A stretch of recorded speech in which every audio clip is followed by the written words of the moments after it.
Assalamualaikum warahmatullahi wabarakatuh. Waalaikumsalam warahmatullahi wabarakatuh. Alhamdulillah, wassalatu wassalamu ala rasulillah wa ala alihi wa sahbihi wa wala, amma ba'd.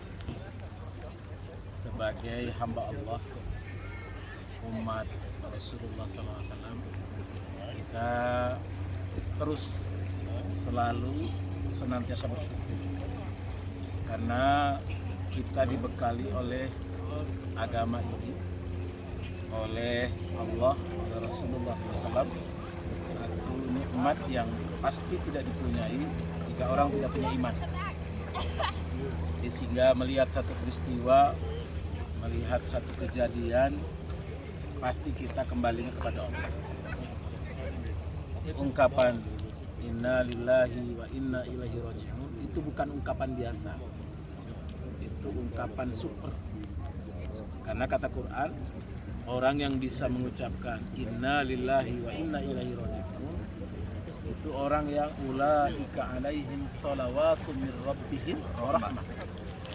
Orang yang dapat balasan doa spesifik, dapat anugerah khusus dari Allah, dan Allah sebutnya rahmat. Sementara rahmat itu adalah puncak pencapaian kita. Jadi puncak dari nikmat, puncak dari karunia itu rahmat. Orang yang sudah putus asa dengan dunianya, yang sudah habis energinya terkuras dengan dunianya, yang sudah asik masuk dengan maksiat, yang sudah tenggelam dalam dosa pun, ujungnya itu rahmat. Jadi ketika satu waktu satu rombongan orang yang sudah capek bikin dosa, capek bikin maksiat, datang kepada Rasulullah. Mereka minta jaminan Rasulullah, ya Rasulullah, mungkin nggak kami ini dihapus dengan begitu banyaknya dosa, begitu banyaknya salah, begitu banyaknya maksiat yang sudah kami kerjakan, bisa nggak sih dihapus? Dan Rasulullah nggak sanggup jawab. Rasulullah diam. Setelah berselang beberapa saat, baru Allah firmankan pada Rasulullah, Qul ya ibadiyalladzina asrafu ala anfusihim la taqnatu min rahmatillah. Katakan hai Muhammad, katakan hai Rasulullah, kasih tahu yang nanya itu. Coba lihat panggilannya indah sekali. Ya ibadiyalladzina asrafu ala anfusihim. Wahai hamba-hambaku yang sudah kelewat batas. Wahai hamba-hambaku yang sudah keterlaluan. Wahai hamba-hambaku yang sudah lupa dengan Allah. Wahai hamba-hambaku yang sudah terlalu asik dengan maksiat. La taqnatu min rahmatillah. Jangan putus asa dengan rahmat Allah. Allahu Akbar. Kenapa? Karena Allah itu yang firud dunuba jami'ah, bisa menghapus semua dosa, bisa menetralir semua salah, bisa memaafkan seluruh khilaf keliru kita. Itu dengan rahmat Allah. Dan rahmat Allah itu ternyata apa kata Allah? Inna rahmatallah qaribun minal muhsinin. Rahmat Allah itu dekat dengan orang-orang baik. Jadi asal kita punya keinginan, punya kemauan untuk melakukan kebaikan, rahmat itu dekat sekali dengan kita. Saya mau tanya sama ibu semua, rahmat Allah yang paling dekat dengan kita hari ini itu apa? Apa? Iman Islam. Apa Buddha? Silaturahim. Saya selalu bersyukur saya terlahir sebagai orang Islam. Nah, rahmat Allah yang dekat dengan kita itu yang mudah kita cari, mudah kita dapatkan, mudah kita raih, mudah kita kejar, mudah kita peroleh itu apa? Al-Quran. Karena Quran itu jangankan dibaca, denger aja pasti berpahala. Jangankan dikaji, kita denger aja, diem aja dibacakan, sudah pasti la'allakum turhamun, pasti akan dapat rahmat. Anugerah ini hanya Allah berikan buat orang beriman. Maka kemarin waktu sama Bunda Evi dan Pak Heru ke Interlaken, saya bilang ke beliau, kalau orang itu beriman, ngelihat dunia itu beda dengan orang kafir. Mereka tuh sudah selesai. Jadi ketika dia sudah sampai puncak, nggak ada lagi, ya bunuh diri. Ketika tidak ada apresiasi terhadap apa yang dia punyai, apresiasi terhadap yang dia miliki, apresiasi apa pencapaian dia, udah selesai kan? Karena sudah selesai, akhirnya apa? Cari sensasi. Kalau nggak cari sensasi, ya putus asa. putus asa bunuh diri. Orang beriman enggak. Orang beriman itu bukan itu, karena yang dikejar bukan itu. Kalau dunia itu ibaratnya, kalau kata orang Padang itu menanam padi pasti ada rumputnya. Tapi kalau nanam rumput nggak ada padi. Ngejar akhirat, dunia itu terikut. Ngejar dunia, akhirat belum terikut. Di mana ibu yang dengan keluarga yang tinggal hidup dalam suasana seperti itu, justru ini makin besar pahalanya. Kalau saya sholat jamaah di pesantren, di masjid binaan saya, pahalanya biasa. Kalau suami ibu bisa sholat jamaah di tengah kesibukannya, pahalanya luar biasa. Kalau saya sholat duha sampai 12 rakaat, biasa saja. Kalau suami ibu di tengah kesibukan, anak ibu di tengah kesibukan bisa sholat 2 rakaat saja, luar biasa. Kalau kita sholat tahajud, qiyamul lail, itu biasa. Karena memang hari-harinya begitu. Tapi kalau ada orang yang punya kesibukan luar biasa, tapi dia masih menyempatkan diri bahkan witir cuma 1 rakaat saja, itu sudah luar biasa. Maka agama ini ya dengan mudah kita capai ya hanya karena dengan ilmu. Kemarin kita sudah sampaikan kan ada ilmu, ingat nggak? Teman dekat sama suasana, sama lingkungan. Nah, itu kita bisa ciptakan. Ilmu kita bisa ciptakan dengan apa? Hadir di majelis ilmu. Teman dekat kita cari kan. Kita nggak mungkin cari orang yang tidak searah dengan kita. Pasti kita nggak nyaman.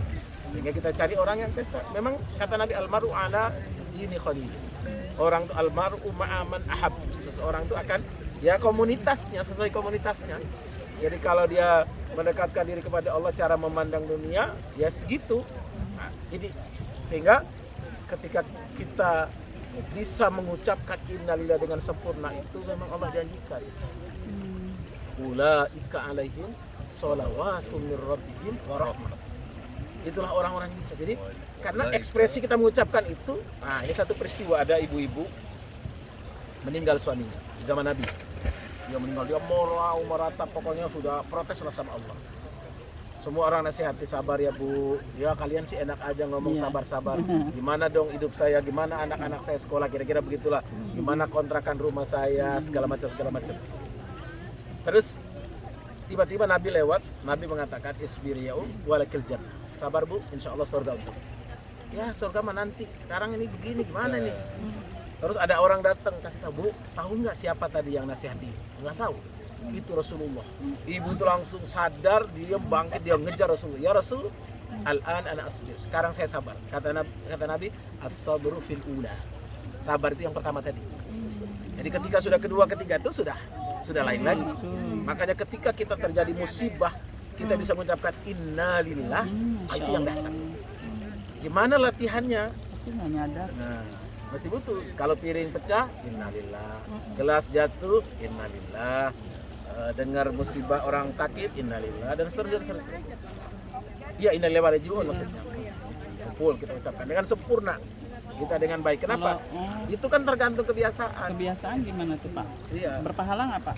Iya. Kalau kebiasaan, kalau dengar sesuatu yang ini terus kita langsung mengucapkan innalillahi Iya, gitu. memang begitu. Itu kebiasaan. Kita kan kadang-kadang mengatakan Ustadz si ini sakit, innalillah. Kan kita Ustadznya jawab gitu, innalillah. Belum meninggal Ustadz. Nah, innalillah itu bukan orang meninggal. Iya, berita. Jadi Jangan idza barang juga kan ya. asabathum musibah Ada musibah. qalu innalillahi Semua wa inna ilaihi kepada raji'un. Kita lihat ini. Ibu siapa namanya, suami istrinya Pak RK, Atalia. Ibu Atalia itu kan luar biasa ya. Dia di tengah ujian yang sangat berat, anak laki-laki satu-satunya, anak kesayangan yang diharapkan akan ya sekolah meneruskanlah, gimana keluar sebagai kebanggaan keluarga, tiba-tiba dipanggil Allah dengan cara yang begitu. Beliau menulis itu, saya jarang mengcopy atau meneruskan tulisan orang secara khusus, tapi tulisan beliau itu saya share secara khusus karena itu betul-betul suara hati, dan itu nggak mungkin ujuk-ujuk. Bayangkan seorang RK yang ya laki-laki banget gitu ya, seorang yang ya gentleman, seorang yang ya punya jabatan itu kan, tapi bisa sampai keluar air mata, itu kan berarti kan sudah dahsyat sekali ujian. Tapi mereka pasti bisa gitu mengucapkan. Kenapa? Karena terlatih. Ternyata Ustadz Adi Hidayat itu dengan keluarga NK sudah lama mereka ngaji kan. Jadi banyak orang-orang yang melakukan sesuatu kita nggak tahu. Karena ada hal-hal yang spesifik justru menciptakan sesuatu sama dengan ketika kita memahami musibah. Kita menghadapi kenyataan hidup. Kita melihat misalnya takjub gitu, Masya Allah, Tabarakallah. Kan nggak gampang kalau nggak terlatih. Karena kita nggak tahu ilmunya. Sehingga dengan demikian sama dengan ketika kita memaknai orang meninggal. Kita kan orang meninggal ya sudah selesai. Enggak. Meninggal itu tahap berikut daripada hidup. Sebelum hidup yang sebenarnya. Kalau hidup di dunia ini kan penuh dengan ya tipu menipu, penuh dengan membohongi, penuh dengan sandiwara, casing. Nah, hidup yang sebenarnya itu nanti. Setelah kapan? Setelah kehidupan, setelah kubur dan alam itu disebut alam barzakh. Kalau kita baca di kitab-kitab suci itu jelas ya diceritain. Kalau kita datang hari ini, ya Mas Eril tuh melihat. Ruh yang sudah meninggal tuh melihat kita. Mereka pun diberi oleh Allah melihat dunia, melihat akhirat. Kita kan nggak bisa melihat dunia saja. Kita nggak bisa melihat kubur, nggak bisa melihat alam akhirat. Kenapa? Karena kita terpisah. Maka alam kubur itu namanya alam barzakh.